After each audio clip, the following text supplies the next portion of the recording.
Ito, holiday food dito po tayo mga kapuso dahil nakikiisa tayo sa celebration ng pagtatapos ng Ramadan. Ang ibibita natin, chicken pastil. Yes, ang sarap nito at very on the go. Nasa bote na yung mismong ulam na yan, kaya mong dalhin kung saan-saan. At alam nyo mga kapuso, pwede raw kayong kumita. Up to 6 digits kada buwan sa negosyong to. Oy, I like it. Paano yan, Chef JR? Teach us how. Laki naman itong pastil sa likod ko. Sana totoo, no? Sana may kanin tayo. A blessed morning, Ma'am Lynn, Brother Caloy. A blessed morning sa ating mga kapuso, mga food explorers. At syempre, sabi nga ninyo, nakikisa tayo sa pagtatapos ng Ramadan today. At sabi nyo rin dyan, yung ating on-the-go food trip this morning, ang ating chicken pastel.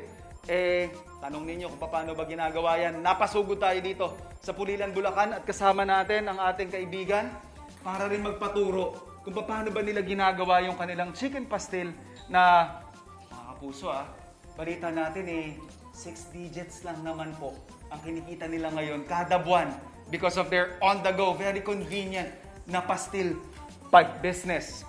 Brother Charlie, turo mo nga sa atin, tanong nila sa studio at yung ating mga kapuso, kung paano nyo muna ba niluluto yung inyong recipe ng chicken pastil? Bali, sa una po, Chef, pinapainit po muna natin yung mantika natin. Kailangan, para okay. Mas masarap po ang ating mga bawang at sili po. Bali, ilalagay po muna natin yung bawang at sili. Okay. Para Ito, igisa po. Charlie, okay. Tapos itong manok natin, pre-cook na. Opo, bali, na-boil na po siya kanina. Boiled po. ito. Alright. So ito mga kapuso, dun sa mga gustong subukan itong recipe nila sa kanilang bahay, pre-boiled na po yung ating chicken. Ayan, nilagay na ni Brother Charlie ang kanyang sili. Pero optional yan, di ba? Kung Opo. gusto nila ng Kung gusto po nila ng kalmado lang, pwede Opo. nilang tanggalin yan. Opo, yan po. And then, kailan natin ilalagay yung manok, brother? Opo, bali pag nakita na po natin nag-golden brown, saka po Okay. natin ilalagay yung ating shredded chicken po. Now, for you to have a 6-digit revenue kada buwan, mga ilang bote ng pastil ang nagagawa ninyo kada araw? Sa lakas po kasi ng demand ngayon ng aming chicken pastil, nakakagawa po kami ng around 300 to 500 bottles po a day. Nice! Ganong karami, no? Opo. Tapos itong source ninyo ng chicken, dito lang din. Sa paligid lang din, Pulilan Yes po, area lang din. bali tinutulungan din po namin yung mga local racer po na Exactly. para makatulong din po sa pag-ano po nila ng chicken. Bali kami na po ang bumibili sa kanila. Rumirekta na kayo sa kanila. Opo. Maganda yung binibuild nilang relationship. And aside of course, nag-generate din sila ng employment yung sa mga kasama natin dito. And ito, balik tayo sa recipe, brother. Anong seasoning nito? Ito, may sarili silang timpla Opo, dito. bali meron po kami sariling timpla dyan na talagang tinatawag po namin na timpla ni Machilis po. Oh, yun. Talagang signature nilang timpla yan. Bali, ilalagay na ba natin to ngayon o mamaya pa? Bali maya-maya na po, Okay. bali painitin lang po muna natin at palutuin ng konti ang ating manok po. Kaya ako po natanong mga food explorers kasi minsan, lalong-lalo na kapag may sugar yung inyong panimpla or any form of sugar, kapag nilagay mo kaagad, it might actually affect yung kanilang end product. Baka masunog, mag-caramelize kaagad. Ano? Tama po. Ayan. Tama po. So mga more or less, gaano katagal ito iluluto? Pag talagang volume po ang luto namin, nakakapagluto po talaga kami ng mga 2 hours to 3 hours po kada, Okay. kada isang sala po. Kasi nagsasala po kami punong-puno po itong kawali. Kailangan, syempre, di ba? Tapos ito, pag ganito, mga more or less, 30 minutes, no? Opo, medyo Sakto na matagal to. pa po ito. So after 30 minutes, eto, makikita natin may ongoing tayong proseso. Siyempre, titimplahan pa natin ito mamaya, no? Pero ito na yung magiging itsura, no? Ate, pahiram nga ako saglit. Ito po yung isa sa mga nauna na naming batch kanina. Brother Charlie, ito ready to battle na ito. Yes po, ready to battle na po yan. Pero sabi nga po, dumapo kami kasi kay FDA.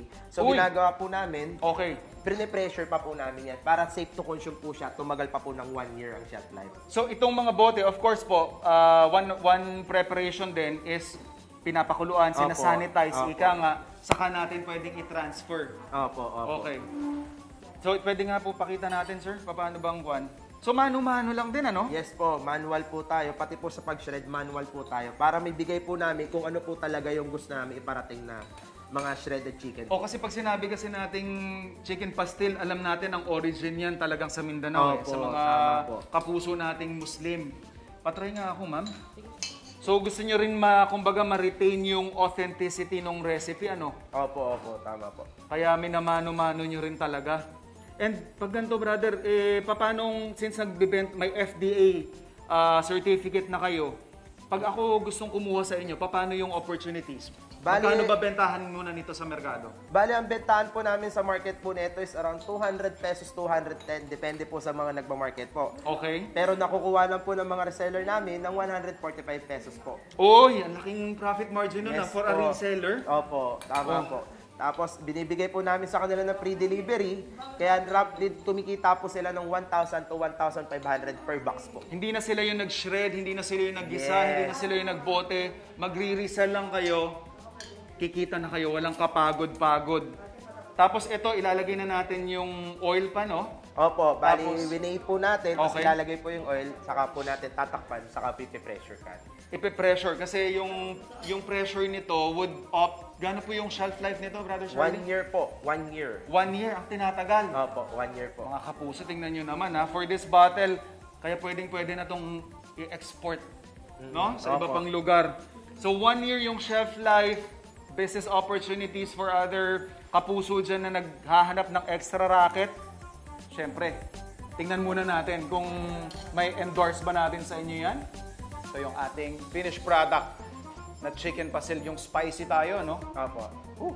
Tsaka yung nakakaluha yung sili, ha? Na, ayan, oh. Ito mga kapuso. Pamula dito sa Pulilan, Bulacan. Ang sarap ng tamis. Hinahabol nung savory niya, tapos yung heat from the chilies. Perfect flavor ito ng chicken pasil, mga kapuso. Brother Charlie, congratulations. Thank you po. Mga kapuso, business ideas, recipes, at mga solid na food adventure, laging tumutok sa inyong pambansang morning show kung saan laging una ka, unang hirit!